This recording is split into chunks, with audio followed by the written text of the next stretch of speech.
Trustee Venerable Kinsella, Professor Michel Bidball, and Donald, then Anna Sophie, then the Virginie, and Venerable Tenzin Shinla, Marie, Welcome. Maria, Venerable Tenzin Shinla, Trustee Le. Thank you, Geshe-la. So we realized that you didn't have a break, actually. You are teaching a class during the break. That is actually very good. So you never stop. It's very good. It's very refreshing. Thank you anyway. And thank you so much for this morning. We had a very, very interesting morning this morning for us, the first session. Donc ce matin, on a eu une conférence très intéressante. Merci à tous. Et maintenant, on a quelques questions. C'est un temps pour les questions et réponses. Donc, Arnaud va lire les questions. Moi, je vais les traduire en français. Donc, certaines sont adressées plutôt à Michel, d'autres à Geshe-la, mais je pense que les deux pourraient être intéressés pour répondre. Donc, puis-je commencer à poser les questions? Est-ce que c'est OK pour vous?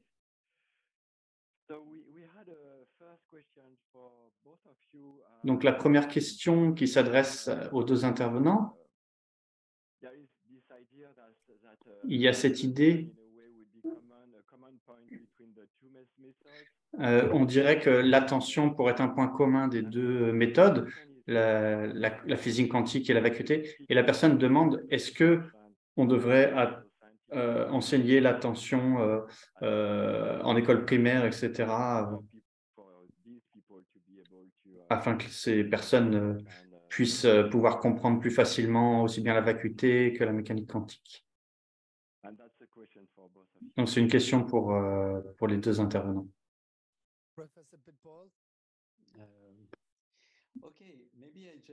Donc, peut-être que je vais essayer une réponse. Donc, ces deux disciplines sont vraiment quelque chose qui rafraîchissent l'esprit en allant dans différentes étapes de l'esprit. C'est pas juste il y a beaucoup de concepts, etc. Nous comprenons la physique quantique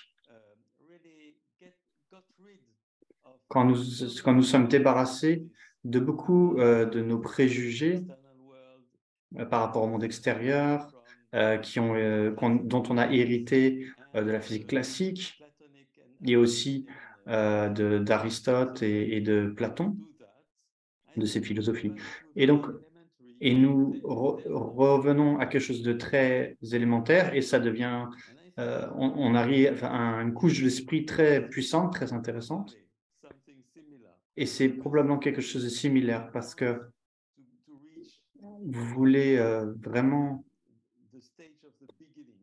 le stade de l'esprit du débutant, comme certains enseignants le disent.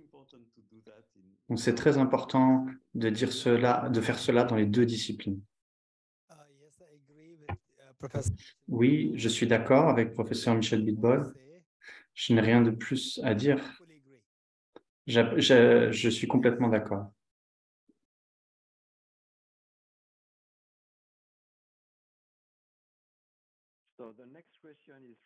Donc, la question suivante est de Ludovic. Si je comprends correctement, la vacuité est inconcevable, mais on peut en faire l'expérience à la première personne.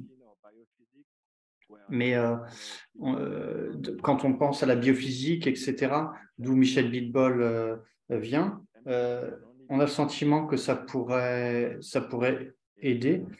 Attendez, parce qu'il va un peu trop vite en lisant la question. Donnez-moi une seconde.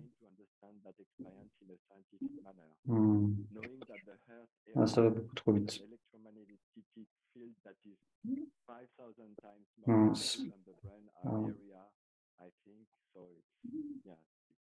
Attendez, excusez-moi, je retrouve la question. Donnez-moi une seconde. Si j'ai bien compris, la vacuité est inexprimable. Il peut cependant être expérimenté à la première personne. Pour cette raison, la biologie, la médecine et la biophysique, est-ce qu'elle ne serait pas plus appropriée pour faire le lien? Donc, la mécanique quantique nous aide à déconstruire nos préjugés. Ça ne peut pas nous aider à arriver à cette expérience de la vacuité, parce que, bien sûr, aucun physicien quantique pourrait prétendre cela, seulement quelqu'un qui a beaucoup de discipline dans la pratique, une bonne discipline dans la pratique peut nous aider à ça, mais pas seulement la physique quantique. Et donc, par rapport à la neurobiologie ou d'autres aspects de la biologie, ce n'est pas non plus si évident. On dit qu'il y a une expérience de la vacuité. Et donc, quelle est la connexion entre l'expérience et le cerveau? Cette connexion n'est pas tellement claire. Dans la plupart des études de la neurobiologie de la conscience, il y a quelque chose qui manque.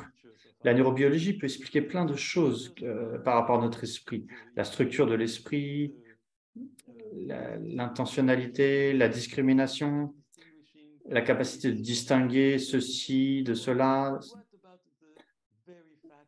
Mais le fait même qu'il y ait une expérience, je pense qu'à ce point, je ne vois aucun travail en neurobiologie qui peut nous aider. Donc, il y a un écart entre la neurobiologie et l'expérience. Et l'expérience est bien plus profonde que la neurobiologie. Parce qu'il n'y a pas de... Il n'y a rien en neurobiologie dans l'expérience, mais par contre, il y a une expérience de la connaissance de neurobiologie. Donc, l'expérience est plus fondamentale. Et donc, je ne pense pas que la neurobiologie peut vraiment nous aider dans ce domaine. Ici, encore, je ne pense pas que la moindre étude abstraite ou étude expérimentale pourrait nous aider à clarifier cela. Nous devons pratiquer, je pense, afin de rentrer en contact avec ce que l'on recherche, au lieu de juste penser à cela de manière abstraite.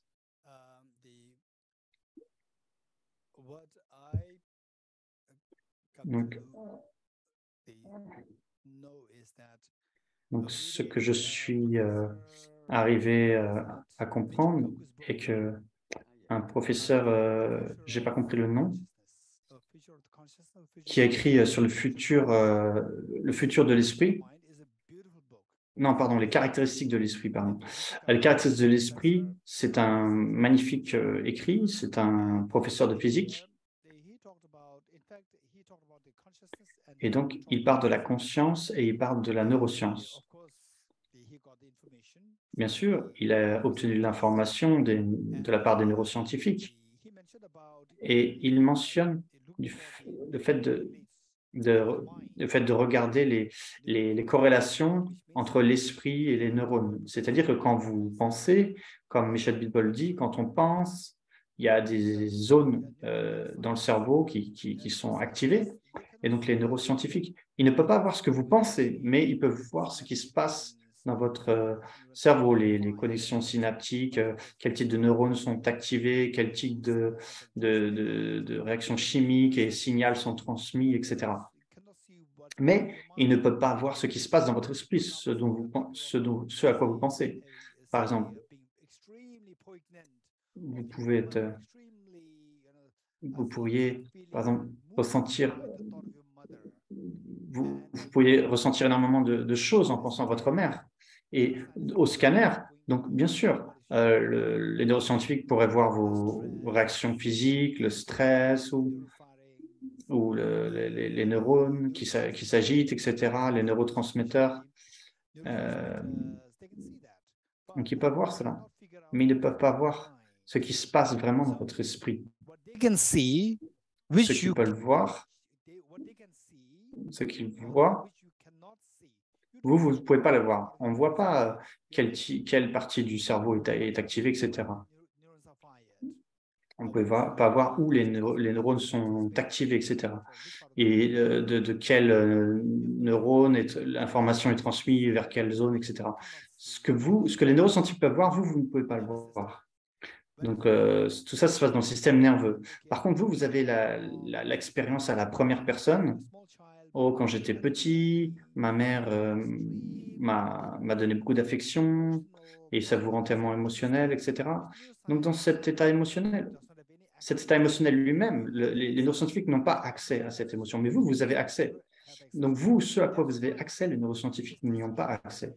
Donc, il y a une distinction à faire entre ces deux aspects. Et donc, dans ce livre, Le futur de l'esprit, il discutait que les neuroscientifiques devraient faire un dictionnaire de ce qui se passe dans le cerveau et demander au sujet qu'est-ce que vous pensez. C'est Michio Kaku, le scientifique. Donc, par exemple, moi, mon esprit, il pense à la merde. Et donc, eux, ils voient le cerveau. Et donc, faire un dictionnaire. Et donc, mais si les neuroscientifiques voyaient votre esprit, il n'y aurait pas besoin de faire ce dictionnaire. Donc, c'est ce qui se passe. Cette procédure aussi. Donc, ici, nous voyons que ce que le professeur Bitbol dit est très vrai. Il y a un esprit ici. Et il y a la manière dont fonctionne le système nerveux, les neurones. Et une chose auquel je crois, c'est que lorsque l'on se calme, il y a aussi une corrélation dans les neurones. Aussi, quand vous méditez sur la vacuité, il devrait aussi y avoir une corrélation neuronale. Mais seulement quand vous allez dans des états méditatifs sur la vacuité qui sont extrêmement profonds. Donc, mais on ne peut pas savoir vraiment qui a cette expérience, qui ne l'a pas, on ne peut pas savoir. Mais que quand quelqu'un est vraiment dans un état méditatif extrêmement profond, au point où il voit la vacuité directement, et même jusqu'au point où les consciences sensorielles stoppent, et donc à ce moment-là, je ne suis pas sûr qu'il pourrait voir trop ce qui se passe dans le cerveau. Mais sinon, pour les êtres ordinaires, quand ils méditent sur la vacuité, on pourrait voir quand même des réactions sur le corps. Et donc, il pourrait y avoir aussi des corrélations au niveau du cerveau. Donc, ces corrélations, en fait, bien qu'il y a eu des recherches qui ont été faites, des personnes qui méditent sur la vacuité et les neuroscientifiques, ils vérifient ce qui se passe dans le cerveau, mais je ne suis pas trop sûr à quel point ceci peut être correct et précis. Tout d'abord, le point, c'est que la personne qui médite sur la vacuité, est-ce que vraiment cette personne comprend bien la vacuité? Ça, c'est une grande question. Et aussi, la mesure, est-ce qu'elle est correcte, etc. Mais bon, on pourrait quand même faire cet exercice. Mais par la suite, si on a un pratiquant qui a une vraie compréhension de la vacuité, une vraie expérience correcte de la vacuité, et que ceci s'est accepté de manière anonyme par tous les érudits et les méditants, et alors que les neuroscientifiques pourraient vraiment voir ce qui se passe. Donc, cette personne qui médite sur la vacuité, donc la personne à la première personne qui rapporte, qui médite sur la vacuité, et la troisième, le scientifique qui regarde ce qui se passe dans le cerveau. Donc là, par exemple, je médite, vous dites verbalement, je médite sur l'impermanence, et le neuroscientifique regarde s'il peut voir des nuances quand vous méditez sur la vacuité et quand vous méditez sur l'impermanence. Aussi, parmi la vacuité, je vous ai donné 5 niveaux de vacuité. Et donc, si les scientifiques peuvent voir des différences au niveau du cerveau, là, quand cette partie du cerveau est activée, donc peu importe le niveau d'onde qui est activé, cette personne fait l'expérience de la vacuité. Et donc, ça peut se faire, mais il faudrait faire ça par étapes, il faudrait beaucoup de temps, mais il ne faut pas abandonner. C'est une question très importante, mais ça prendra du temps. Merci beaucoup. Donc, on a une question de Yannick, de Annie. Et donc, si je comprends bien, du point de vue de la microphysique et de la macrophysique, les deux participent, enfin, existent au niveau conventionnel, mais donc, est-ce que vous pouvez faire des remarques par rapport à ça? Pardon, j'ai loupé une partie de la question, ce que je pense, je ne l'ai pas écrit, je ne l'ai pas à l'écran, mais je pense que vous avez compris la question. Donc, je pense que du point de vue du bouddhisme, aussi bien les deux catégories, aussi bien la physique classique et physique quantique, tombent dans la catégorie de la vérité conventionnelle. Mais est-ce que les physiciens sont tous convaincus que leurs théories décrivent quelque chose qui est une réalité absolue? Je pense que ça dépend de leur connaissance philosophique, donc de l'épistémologie. Donc, il y a des gens qui disent être des réalistes, des scientifiques réalistes, et qui disent donc les symboles et les formalismes de toute théorie physique a tendance à décrire les choses telles qu'elles sont. Aussi, il y a un argument fameux qui a été donné par Hilary Putnam, je crois. Si ce n'était pas le cas, si la physique théorique ne décrivait pas la réalité, alors les succès dans la technologie seraient un miracle. Mais je pense que ce n'est pas conclusif, parce que le succès, par exemple, des êtres vivants n'est pas déterminé.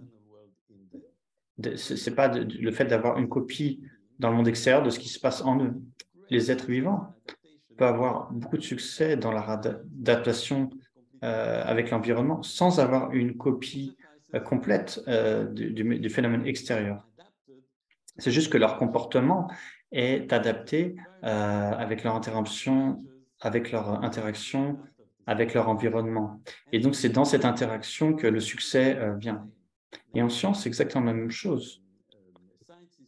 La science, ce n'est pas une copie, une représentation, une image miroir du monde extérieur, mais c'est comme un professeur a dit, c'est comme un manuel, un guide pour nous aider à trouver les réactions appropriées dans notre environnement, dans nos actions. Et donc, dans ce cas, même les scientifiques pourraient accepter que les théories physiques font partie de la réalité conventionnelle, de la vérité conventionnelle, oui. Une vérité qui est nécessaire pour agir, pour pratiquer de manière, avec succès, mais qui n'a pas pour but de décrire la nature de la réalité. La nature, en tout cas, comment dire, la nature que l'on suppose de la réalité. Je dis qui suppose parce que on suppose qu'il y a une réalité indépendante de nous. Donc Christopher Fuchs et Achia Pérez, ils disent peut-être la réalité est telle que ça nous interdit d'en trouver une image comme si elle existait de manière indépendante de nous-mêmes. Donc, c'est là que ça tourne un peu en boucle. Et donc, par rapport à cela, par rapport au macro et au micro, les deux aspects de cette réalité font partie de la réalité conventionnelle. Dans beaucoup de textes bouddhistes, on ne voit pas le macro, micro et tout ça. Donc, j'essaie juste d'amener ces contextes bouddhistes dans le langage scientifique. Mais la réponse précise, c'est que le micro fait référence à ce qui est subtil. Donc, et le macro parle du monde grossier. Donc, on parle de ça dans le bouddhisme. Et le subtil, dans ce contexte, le plus subtil en termes de réalité ultime, donc on parlera là de la vérité ultime. Alors que le grossier, c'est-à-dire le monde grossier,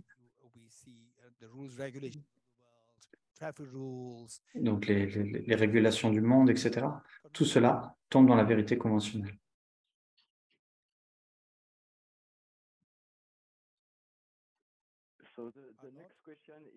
Donc la question suivante c'est d'Isabelle. Elle parle de la comparaison avec la flèche empoisonnée.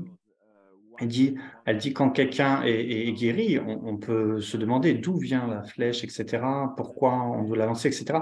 De la même manière, pourquoi on ne peut pas avoir une explication de pourquoi notre esprit souffre depuis des temps sans commencement, ou on peut en parler selon comment on en parlait Michel Bilbol. Pourquoi on ne pourrait pas avoir une vue du monde et pas seulement une critique du monde? Donc ça, je peux répondre à cette question, dit Michel Bilbol. Bien sûr, c'est intéressant. Comme les penseurs sceptiques, peut-être on ne peut pas ce que les choses sont en eux-mêmes, mais ça ne veut pas dire qu'il n'y a pas de réalité telle qu'elle est en soi. Donc ça peut être une compréhension de la critique. Mais on pourrait dire, présentement, on ne peut pas aller plus loin. Mais la physique quantique, c'est précisément quelque chose qui montre que toute tentative de trouver une vue du monde comme si ce monde existait de manière indépendante de la manière d'y accéder amènera nécessairement à des paradoxes ou à l'échec. Alors que si on lâche prise sur cette idée qu'il y a quelque chose à être connu qui serait en dehors des règles, du bon comportement pour obtenir quelque chose dans notre pratique, etc. Et donc, vous êtes libéré de tout paradoxe. Et donc, ça, c'est un signe très clair, enfin très fort, peut-être pas une preuve, mais un signe fort que peut-être qu'il n'y a pas de sens, que ça n'a pas de sens de rechercher une explication ultime en termes de mécanismes. Les mécanismes sont soit absents, soit paradoxal en physique quantique. Donc peut-être on doit s'habituer à rester avec le docteur qui guérit la flèche, mais sans aller trop dans la métaphysique qui pourrait élucider l'origine de tout et bien sûr aussi l'origine de la flèche. Donc je pense que cette question est extrêmement importante. C'est très important. Pourquoi je dis ça? C'est parce que beaucoup de gens peuvent mal interpréter la parabole que le professeur Michel Bilbol a amenée pendant son explication. Donc la flèche empoisonnée est envoyée. Et donc, est-ce que vous enlevez la flèche? Ou est-ce que vous posez la question, d'où vient cette flèche, etc. Non, bien sûr, d'abord, il faut sauver la personne. Donc ça peut arriver à nous amener à différentes conceptions erronées. Par exemple, du coup, on doit se libérer de la souffrance et de ne pas rechercher d'où vient la souffrance, quelle est la nature de la souffrance, quelle est la nature des causes de la souffrance, quelle est la cause de la souffrance. Ne pas investiguer ce genre de choses. Ce n'est pas la connotation. Si je devais expliquer, pour sûr, je suis sûr que vous serez d'accord avec moi. Par exemple, disons, la flèche est envoyée, par exemple, je souffre, et maintenant, notre but, c'est d'enlever la souffrance. Mais pour enlever la souffrance, si vous dites quelle est la racine de la souffrance, l'ignorance, le Bouddha a enseigné la racine de la souffrance, c'est l'ignorance. Et dans quel texte ceci a été dit? Oh, dans le Sutra de la perfection de la sagesse, les enseignements des 4 vérités, etc. C'est expliqué là. Et cet enseignement, comment on peut prouver que cet enseignement, c'est un enseignement oral ou écrit? Et si c'est écrit, où est-ce que ça a été écrit sur une feuille de palmier, etc. Donc tout ça, ça n'a aucun sens. Est-ce que ça a été écrit sur une feuille de palmier ou sur du papier? On s'en fiche. Donc le trésor, la connaissance que la souffrance vient de l'ignorance. Par exemple, en détail, Arya Nagarjuna a dit la cessation du karma et des perturbations mentales, c'est nirvana. Nirvana, c'est la libération de la souffrance. Ceci vient du karma contaminé qui vient lui-même des perturbations mentales. Et donc, les karmas et les perturbations mentales viennent de l'attention inappropriée. Et l'attention inappropriée vient elle-même de l'élaboration, de la saisie du soi, de l'ignorance. Et donc, c'est en voyant la vacuité que les élaborations peuvent être arrêtées. Et donc, tous les processus qui consistent à renverser le cycle, ça a été enseigné en grand détail. Donc, ce n'est pas qu'il ne faut pas explorer d'où vient la souffrance. Ce n'est pas du tout ça. Ce n'est pas le sens. Le sens est très différent. Donc, laissez-moi expliquer. La souffrance vient de notre karma contaminé, qui lui-même vient des perturbations mentales, qui lui-même vient de l'attention inappropriée, qui lui-même vient de la saisie du soi, l'ignorance. Donc ça, il faut l'étudier, il faut l'explorer, il faut méditer là-dessus. Sinon, cet enseignement Arya Nagarjuna, où est-ce qu'il l'a écrit? Est-ce que sur du papier, ce papier a été fait en Inde, au Japon ou en France? Tout ça, ça n'a aucun sens. Ça, c'est comme vérifier d'où a été envoyée la flèche, etc. Qui a fabriqué la flèche, etc. Qui est le père ou la mère de la personne qui a envoyé la flèche. Tout ça, c'est des questions il y a des questions qui sont extrêmement importantes et des questions qui sont sans importance. Donc, ces questions sans importance, il faut les oublier et il faut extraire ce qui a du sens pour votre propre libération. Donc, ça, c'est le sens. Donc, la question de Isabelle, ce qu'elle a demandé. Donc, pourquoi on ne peut pas avoir une explication de pourquoi notre esprit souffre? Mais si, ça, il faut absolument, il ne faut pas le rejeter. Ce parabole ne rejette pas ça. Il faut explorer pourquoi notre esprit souffre, quelles sont ses causes et comment éliminer ces causes. Tout cela doit être étudié, réfléchi et médité. C'est extrêmement important. Donc, on ne devrait pas... Il y a des gens qui disent « Oh, je ne veux pas étudier de manière les enseignements extensifs du Bouddha. » Donc, ils prennent cette histoire et ça devient une excuse. Mais par contre, professeur Michel Bitbol, comment il a expliqué cette parabole, c'est très important. C'est pour que nous, on soit suffisamment sages pour voir ce qui doit être étudié, réfléchi, médité, et ce qui doit être abandonné. On doit avoir cette intelligence. Et ça, Michel Bitbol, il a dit ça. Et donc aussi, par rapport à ça, la deuxième partie est très importante. La question dit, donc Michel Bitbol disait, pourquoi on ne pourrait pas avoir une vue du monde au lieu d'une critique du monde? Donc ça, c'est aussi très important. Arya Nagarjuna dit que si vous étudiez les textes de Nagarjuna, ce que professeur Bitbol a souvent cité, par exemple le Madhya-karika, le traité de la sagesse fondamentale, Arya Nagarjuna, principalement, il rejette. Donc, par exemple, avec le tétralème. Cependant, ça ne veut pas dire que Nagarjuna vient du point de vue. Et bien sûr que le Nagarjuna, il pose aussi des thèses sur la réalité.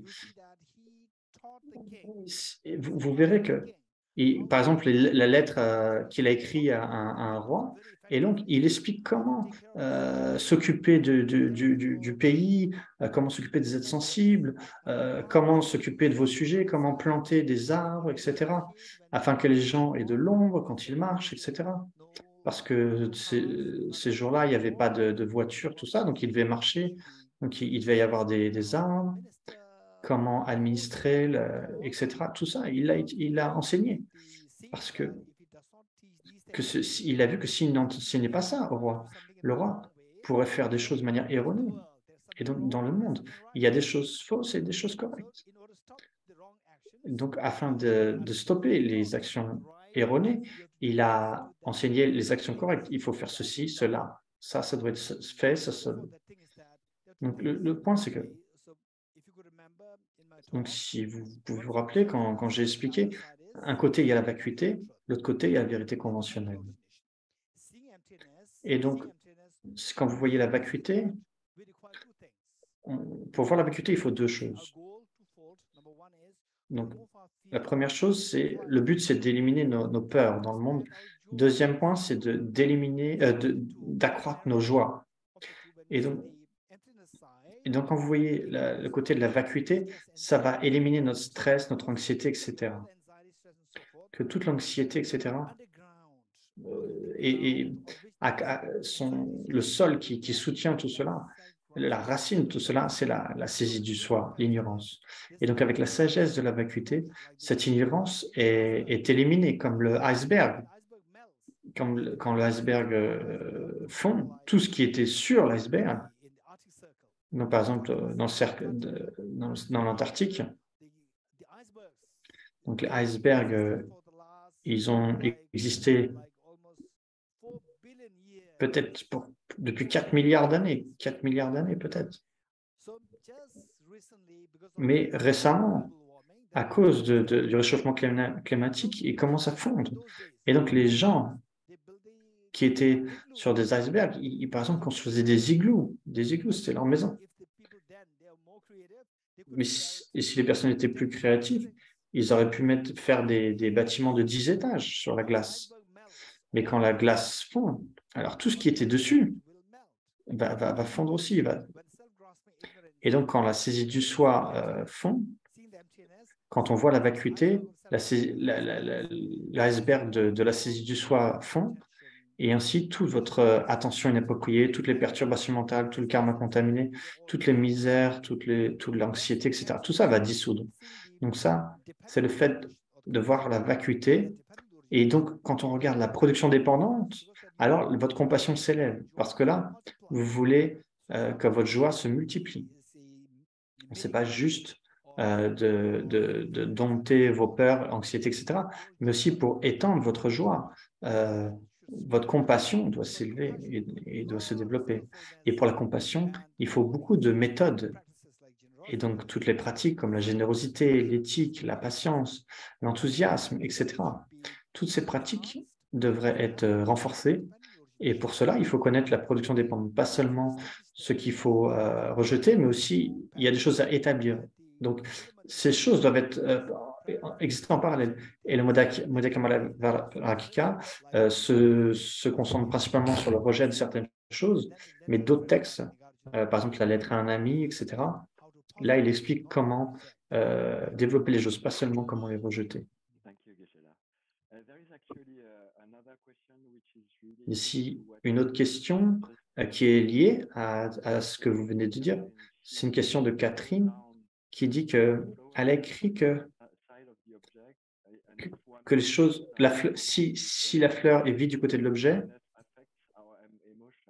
et on a dit que la vacuité affectait nos émotions, les perturbations mentales sont pacifiées, mais subjectivement, la fleur existe. Alors là, les sensations disparaissent.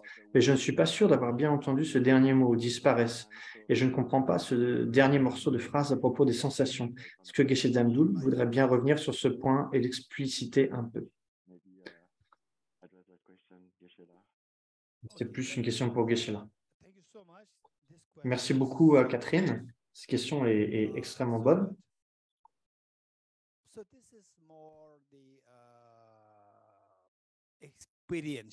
Donc là, c'est plus, je parlais plus du point de vue de l'expérience. Ça ne veut pas dire que je dis que j'ai l'expérience, je n'ai pas l'expérience, mais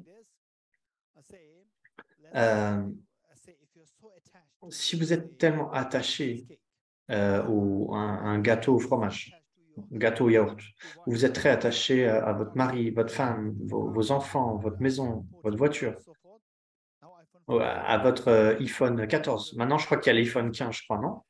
Je ne suis pas sûr que ça existe déjà. Mais en tout cas, si vous êtes attaché à l'un de ces objets, le fait de voir la vacuité de ces choses,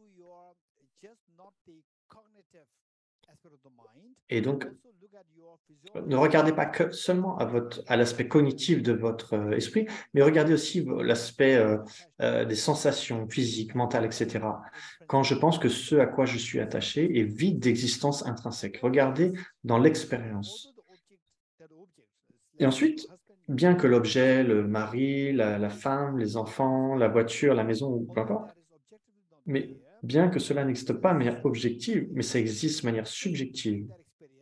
Et amener cette expérience, les deux faces de la même pièce. Et donc, regardez la fonctionnalité du monde de la voiture, etc. Regardez votre réaction physique. Bien sûr, ces deux sont reliés, elles sont connectées. C'est expérimental. Donc, vous êtes la meilleure personne pour en faire l'expérience.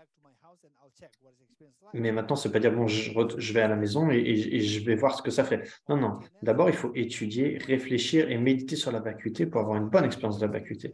Quand vous avez une bonne expérience de la vacuité, et ça prend du temps, ça peut prendre des années. Alors, mais même si ça peut prendre du temps, plusieurs années, mais ça vaut le coup. Ça vaut la peine d'investir du temps là-dedans. Parce que c'est le grand sens de votre vie. Un de mes amis qui font le cours de Nalanda, de maître Nalanda à la maison du Tibet, et il dit, oh, maintenant je vois du sens à ma vie. Avant, c'était juste avoir plus d'argent, avoir une plus grande maison, mais ça me rend pas vraiment heureux. Maintenant, je peux voir qu'il y a un plus grand propos dans ma vie. Et que même si je n'ai pas une grande maison, une grande voiture, etc., quand même, je peux garder la paix de mon esprit. Et donc, auparavant, vous voyez les maris, les enfants, ça. Après, quand vous vieillissez, vous êtes séparés de votre famille, etc. Et donc là, vous avez l'impression que votre vie est devenue vide. Mais ensuite, quand vous pensez de ça, oh non, ma vie, elle n'est pas vide. Peut-être qu'il y a des gens qui pourraient penser que vous êtes tout seul, mais en fait, vous ne vous sentez pas seul. Vous pensez qu'il y a tellement de sens dans votre vie. Il y a tellement plus de sens que celle que vous aviez quand vous étiez dans les histoires familiales. Merci.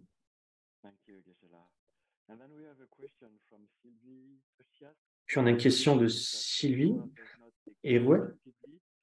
Lorsque l'on dit que la fleur n'existe pas du côté de l'objet, est-ce parce qu'elle se compose d'une tige, de pétales et de feuilles, donc dépendantes des phénomènes, ou bien parce qu'elle se compose d'atomes dont la perception visuelle, olfactive ou tactile ne sont pas des réactions chimiques?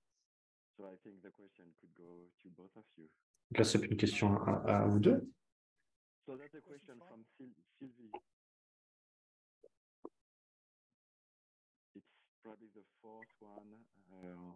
Guéchet a demandé quelle question il s'agit. C'est celle de Sylvie. Professor Bitbol, you give the answer. Guéchet a demandé à Michel Bilbol de donner la réponse. Donc, je peux essayer de donner une réponse très courte. Il y a un sens de vacuité qui va avec la deuxième partie de la question. Peut-être vous vous rappelez, Eddington parlait de l'image des deux tables. La table de la perception apparente est une table qui est massive, qui est très substantielle, etc. Mais la table de la physique est faite d'une myriade d'atomes qui sont séparés de beaucoup d'espace. Il y a beaucoup d'espace vide. Et donc, sa vacuité dans le sens philosophique, c'est-à-dire l'absence de quelque chose de substantiel, quelque part. Et donc, dans ce cas, en fait, vous pourriez dire la table est vide parce qu'elle n'a pas tellement de matière en elle. Et cette apparence de densité, de solidité, etc., est juste due aux propriétés de ces quelques atomes, électrons, etc., qui composent la table. Donc ça, c'est un premier niveau, mais qui n'est pas mauvais, mais qui ne va pas jusqu'au bout de la question. Le deuxième niveau de réponse, c'est que même ces quelques atomes, etc., nucléus, électrons, etc., sont eux-mêmes, sont vides d'existence en soi. Ils n'ont pas de propriétés comme la résistance, ou répulsion, ou attraction, etc. Ils ne sont pas intrinsèques. Ils se produisent en réaction à une action et ils existent aussi en dépendance mutuelle.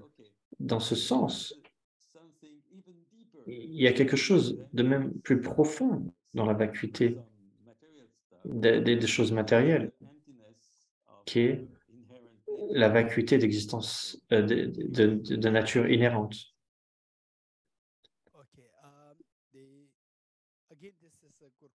Et donc encore, c'est une bonne question. On a de la chance d'avoir de très bonnes questions. Michel Bitbol confirme. Donc, comment voit-on la vacuité? Donc, il y a tout un tas d'atomes. On voit que la fleur n'est pas là. Donc, sur cette question, dans ma présentation, j'ai donné une liste de 5 niveaux de vacuité. Et donc, si vous les voyez de manière un peu grossière, on a l'impression qu'ils sont assez similaires. Mais en fait, ils ne sont pas similaires. Ils diffèrent énormément, grandement en termes de subtilité. Donc, basiquement, pour aller vers cette vacuité, c'est un peu similaire, mais seulement quand vous les étudiez de manière séparée et dans plus de détails, vous pourriez arriver à réaliser qu'ils ne sont pas la même chose. Et ce n'est pas aussi simple. Sinon, on pourrait dire, oh, la fleur est faite de plein d'atomes. Par exemple, si vous faites 70 kilos, si vous pesez 70 kilos, alors vous êtes fait de peut-être 70 puissance 10, enfin je ne sais pas, là, ou 23, c'est le nombre d'atomes en fait, Geisha disait, donc c'est un nombre incroyable. Et donc, du point de vue atomique, où est cette personne quand on regarde les atomes? Où est cette personne? Ça paraît tellement simple en fait, ça ne paraît pas difficile du tout. Oh, au niveau des atomes, on ne voit pas de personne, donc la personne n'est pas là. Ça sonne très simple. Donc pour cela, je dirais que bien que l'analyse faite par Sylvie, lorsque la fleur n'existe pas du côté de l'objet, est-ce que c'est parce qu'on compose une tige, de pétales et de feuilles? Et donc il faut faire une différence entre l'analyse ultime et l'analyse conventionnelle. Il faut faire cette distinction. Il faut connaître cela. Donc, en même temps, en s'engageant dans ces analyses, de voir si quelque chose qui vous apparaît, par exemple la fleur, quelque chose vous apparaît de manière très naturelle, et en réfléchissant à cela, en étudiant, réfléchissant et méditant, ce que je vois, ce qui apparaît du côté de l'objet, en fait, n'est pas là. Si quelque chose comme ça vous apparaît dans votre esprit, ce n'est pas forcément la vacuité, mais ça va vers la vacuité. Ce que je vois est trompeur, ce n'est pas vraiment là. Si ça vient en vous, alors vous allez vers la direction de la vacuité. Et plus tard, ce que je vois est complètement erroné, trompeur, mais ce n'est pas du tout là, mais les choses fonctionnent quand même et de manière infaillible. Et les choses fonctionnent de manière extrêmement précise, sans la moindre erreur.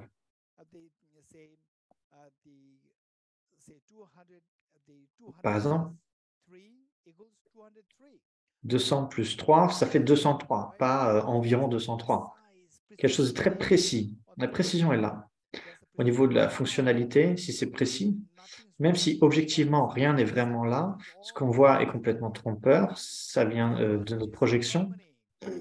Donc, en d'autres mots, si vous voyez l'harmonie entre la vacuité et la fonctionnalité du monde, à ce moment-là, vous comprenez la vacuité qui va vers une compréhension correcte. Sinon, oh, vous voyez, la fleur, c'est trompeur, il n'y a pas de fleur, elle est vide. Si c'est votre compréhension, ça peut tomber plus vers le nihilisme. Et donc, il faut être très attentif à ça. Et donc, finalement, on peut voir que pour nous tous, on a tous des peurs, des anxiétés, etc. Même du point de vue de cette vie, quand on a beaucoup d'anxiété, méditer sur la vacuité vous aidera beaucoup. Même si votre méditation de la vacuité n'est pas complète, c'est pas grave. Étudiez correctement avec un bon enseignant, quelqu'un qui a vraiment étudié cette vacuité de manière très systématique, où vous ne tombez pas dans le nihilisme et vous ne tombez pas non plus dans l'absolutisme. Vous allez vers la voie du milieu, où vous êtes capable de poser la fonctionnalité du monde et en même temps de voir que ce que je vois est trompeur. Et donc, là, on peut dire que vous convergez en harmonie et cela nous aidera énormément pour relâcher nos émotions qui nous stressent, etc. Et donc, on a une question de Stéphane. Il demande, quel est le principe qui nous gouverne, nous-mêmes et les autres? Dans le bouddhisme, on parle de la nature de l'esprit. Pour d'autres, on dit que les choses sont créées par un Dieu extérieur, mais qui ne serait pas forcément séparé de nous. L'existence d'un tel Dieu est réfutée par le Bouddha, si je comprends bien. Et donc, je ne sais pas si cette question a du sens, et je n'oublie pas le point de la flèche empoisonnée, mais j'avais cette question. Professeur Bitbol.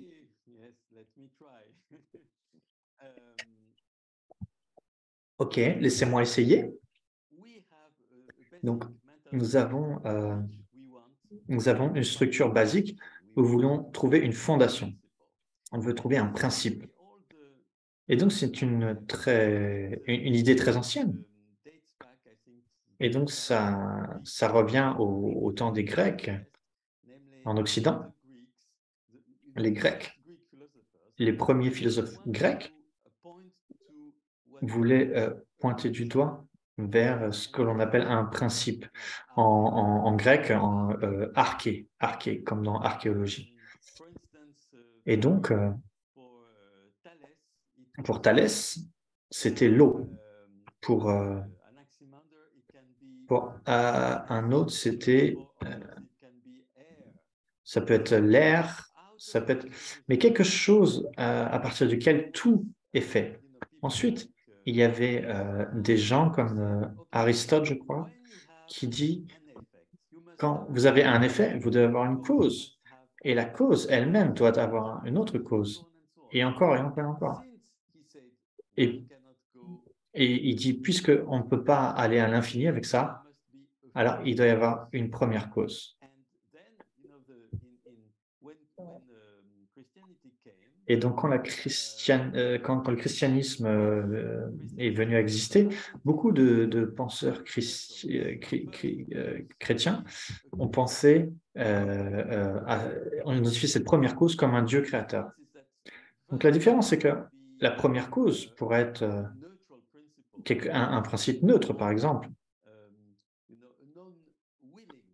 pas quelque chose qui est doté d'intention, alors que le Dieu est une personne dans le christianisme et aussi dans d'autres religions. Donc, le Dieu est une personne, il a donc un souhait. Et donc, ici, il y a une idée que le principe devient un peu comme une personne avec une intention et un pouvoir. Mais ensuite, sont venus d'autres philosophes dans l'Occident, en Occident, comme Spinoza. Et Spinoza, il a dit, on doit avoir une première cause. Aristote doit avoir raison, et les religions ont aussi raison. Cette cause doit être appelée Dieu. Mais quand il devait définir Dieu, il a dit Dieu, c'est casuosi en latin, c'est-à-dire quelque chose qui se cause lui-même. Parce qu'afin d'éviter cette régression de cause et d'effet à l'infini, il faut imaginer une cause qui est sa propre cause. Donc, il a défini le Dieu comme une entité qui a la capacité d'être sa propre cause. Mais pour moi, toutes ces choses sont des spéculations. Ils supposent qu'il est absolument nécessaire d'avoir une première étape dans tout.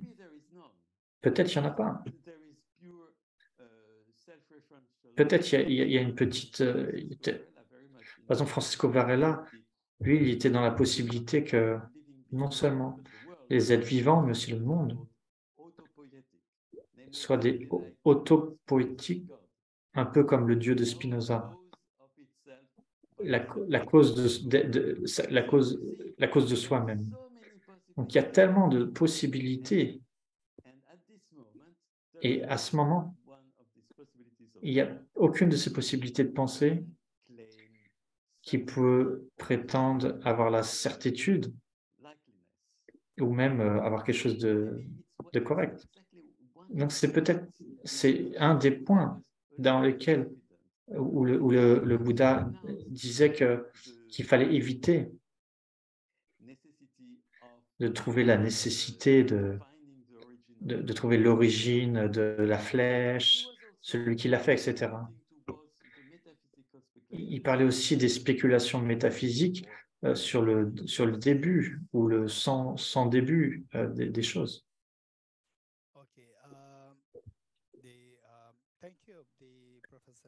Merci, professeur Michel Bitbol. Donc, c'est extrêmement bien. Donc, ma pensée est vraiment en accord avec celle de Michel Bitbol. Donc,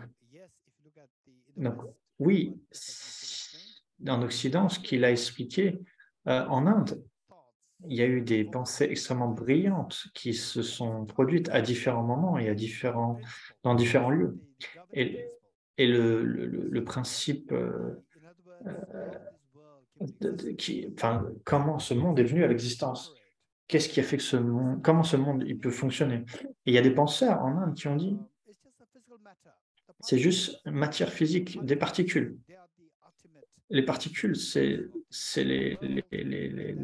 l'ultime, c'est les parties qui composent le monde, etc. Et ils se mettent dans un certain ordre et c'est tout. Il n'y a pas de Dieu, tout ça.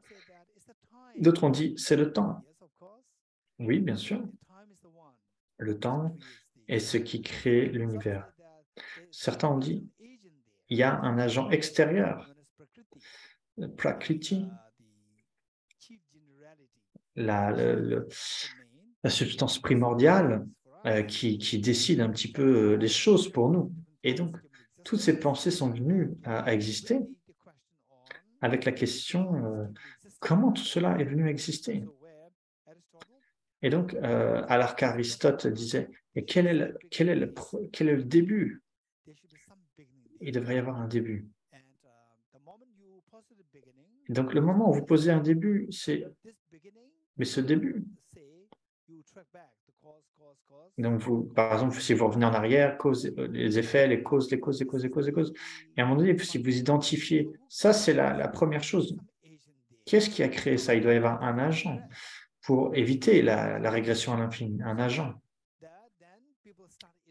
Et donc, les gens ont commencé à élaborer, etc. Donc, en fait, j'étais fasciné. Je devais avoir dans ma vingtaine, peut-être 21 ou 22 ans. Et donc, je suis tombé sur un livre. Je ne me rappelle plus de l'auteur. Ce sont des fables. Et le titre est le riz. La production de la civilisation. Et donc, personnellement, je suis assez sceptique et je ne suis pas d'accord avec beaucoup de choses. Je suis très sceptique de nature et j'ai lu ce livre et vraiment, ça m'a donné une telle joie. Je me suis dit, c'est comme ça que ces religions sont venues à exister. Une personne a élaboré, puis une deuxième a élaboré aussi. Et tout ça a concrétisé l'idée. Et après, les gens disent, il ne faut plus la toucher cette idée, sinon c'est un blasphème. Vous êtes fini. Donc tout le monde avait peur.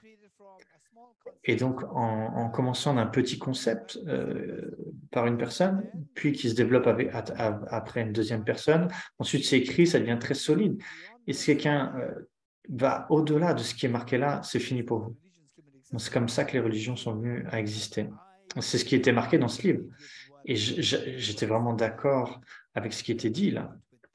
j'étais vraiment en accord avec ça. Je trouve ça incroyable.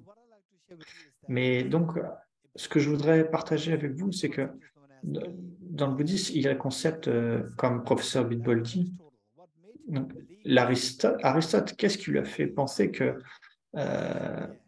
qu'il doit y avoir un agent qui est le point de départ, ou comment Spinoza est arrivé avec cette idée de cause qui se crée elle-même, comment régler ses problèmes. Dans le bouddhisme, et que on parle de pas de commencement, il n'y a pas de commencement. On parle d'une infinité dans le passé, une infinité dans le futur. Ça, c'est le concept bouddhiste. Et donc, et même parmi les jeunes bouddhistes, etc., les garçons, les filles, même qui viennent de familles bouddhistes, c'est ça, qui sont introduits à comment dire, l'éducation moderne, mais ils disent, oh, mais s'il n'y a pas de début, alors je ne peux pas comprendre, s'il n'y a pas de début, c'est tellement bizarre. Et moi, je dis, donc ce que tu es aujourd'hui, c'est parce que ce que tu as été hier. Est-ce que c'est un problème? Si on dit ça, non, non, il n'y a pas de problème. Donc, est-ce que vous pouvez identifier n'importe quel point dans le monde et identifier ce point? Et si vous posez les questions à cette personne, le problème que vous avez aujourd'hui, est-ce que c'est en rapport avec celui d'hier? Il va dire oui, c'est vrai. Et cette même personne, elle va dire, par exemple, si on revient dans le passé, si on revient dans le temps, on peut aller à l'infini. L'infini n'est pas un problème. Par exemple, les enfants, par exemple, pardon, Darwin avec la théorie de l'évolution. Bien sûr, il n'a pas dit que tout doit avoir un début, mais implicitement, l'esprit, les esprits jeunes ont été un peu endoctrinés pour comprendre qu'il doit y avoir un début. Par exemple, ils disent la théorie du Big Bang, le commencement de l'univers. Encore un commencement. Puis le professeur Roger Penrose, qui a été un prix Nobel de physique il y a 2-3 ans. Donc, c'est un prix Nobel de physique. Il ne croit pas du tout en un seul Big Bang. Il dit, après ce Big Bang, il doit y avoir quelque chose d'autre. Sinon, rien ne peut s'élever à partir de rien. Donc lui, il n'est pas vraiment d'accord. Donc vous voyez qu'aussi que parmi les physiciens, il y a différentes vues. Et aussi Roger Penrose, prix Nobel de physique, ce qu'il dit, c'est qu'il va plus dans la direction du temps sans commencement. Suite, Albert Einstein, lui, il était plus dans l'idée déterministique. Il était un peu déterministe, et donc plutôt que le chaos, plutôt dans le déterminisme que dans le chaos. Donc, pour lui, par rapport à la physique quantique, etc., lui, il est plus dans le déterminisme parce que tout ce qu'on voit autour de nous doit nécessairement venir de causes antérieures. Une cause antérieure, ça veut dire qu'il faut encore identifier quelle est la cause de ceci. Et donc, c'est comme ça qu'il procédait. On peut même voir que parmi les physiciens, il y a des vues divergentes. Cependant, mais beaucoup des informations que nous avons de la physique à travers l'éducation moderne, implicitement nous amènent à croire que les choses, il doit y avoir un début à un moment ou à un autre. Mais la réalité est que l'idée de sans commencement a beaucoup de sens à travers cette logique. Par exemple, laissez-moi répéter. Aujourd'hui, si je vous demande, si vous avez un problème, si le problème que vous avez aujourd'hui, c'est un rapport avec ce qui s'est passé hier, si vous dites oui, alors si on revient à n'importe quel événement dans le passé et qu'on demande à la même personne, si vous avez un problème, est-ce que vous êtes d'accord que c'est le produit d'avant? Et donc, pour lui, ça ne pose pas de problème de dire oui, encore une fois. Et donc, c'est une preuve qu'il n'y a pas de début. Donc, c'est quasiment le temps de la fin de notre session. En fait, j'ai deux questions en plus, une pour chacun, mais je ne voudrais pas dépasser le temps. Donc, est-ce que Michel, vous devez partir tout de suite ou est-ce qu'on peut poser une question? Michel dit qu'il doit partir, mais on peut faire une question si elle est courte. Donc, Geshe-la a expliqué que le bouddhisme a pour but d'obtenir le bonheur et d'éviter la souffrance. La question, quelle est quel est le but de la physique quantique? Est-ce qu'il y a un tel but? Donc ça, c'est une très bonne question et en même temps une question très profonde.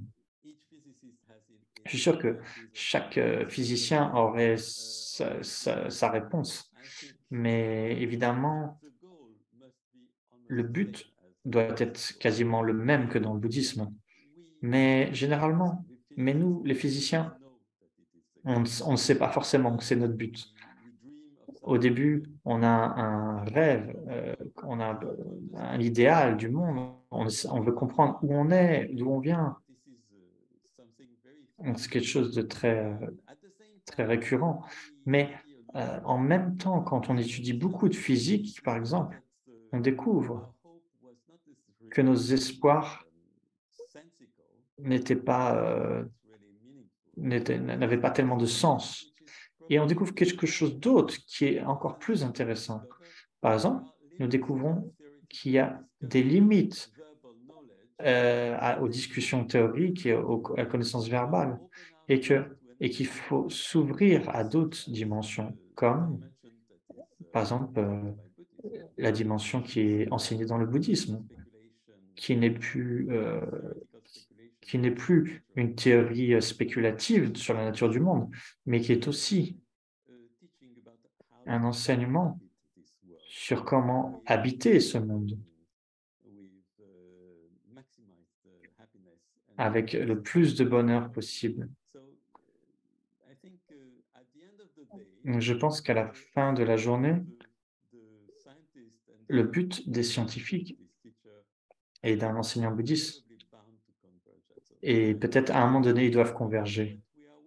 Et c'est peut-être ce que nous devenons, que nous sommes témoins de cela de nos jours. Je suis très heureux d'avoir pu discuter encore avec Geshe-la et je vous remercie pour cette opportunité.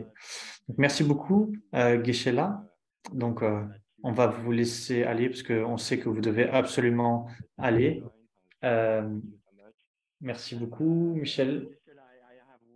Et Geshe-la, j'ai encore une question ou on arrête? C'est vous décidez. OK, une de plus. C'est la question de Anna, la relation entre la vacuité et l'espace. Y a-t-il une réaction entre la vacuité et l'espace? Il y a des textes qui disent semblable à l'espace, qui se dissout dans l'espace, etc. Le Bouddha, dans la perfection de la sagesse, qui dit que la sagesse est au-delà des mots et aussi semblable à l'espace, etc., dans la perfection de la sagesse. Donc, il demande, est-ce que l'espace, c'est juste une métaphore qui est basée sur le fait que l'espace est permanent, comme la vacuité, et donc la perfection de la sagesse est aussi permanente, ou est-ce qu'il y a d'autres raisons à cette analogie? Donc ça, c'est une question très importante, une question extrêmement importante. Donc la vacuité, c'est vraiment quelque chose qu'il faut étudier de manière systématique. Donc qu'est-ce que l'espace? L'espace, dans le contexte bouddhiste, on a l'impression qu'il y a quelque chose qui est là, il y a l'espace qui est là. Je vais dans l'espace.